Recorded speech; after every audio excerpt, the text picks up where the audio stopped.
Well,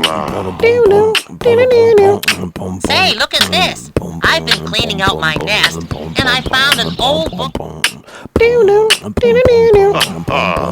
what have we here? You're at 109 right now. Much of the world's coffee comes from Chinchina, and you're looking at it. So I lived there last year, 2025, and at present I'm in Thailand. Let me show you where I stayed. Let's look carefully. There, atop the mountain there, look down. That is a mansion. That's where I lived. Well, I don't own that property, but that's where I lived when I lived in Colombia, Chinchina. Beautiful, beautiful location. You're watching iSee109. Peace and blessings, y'all.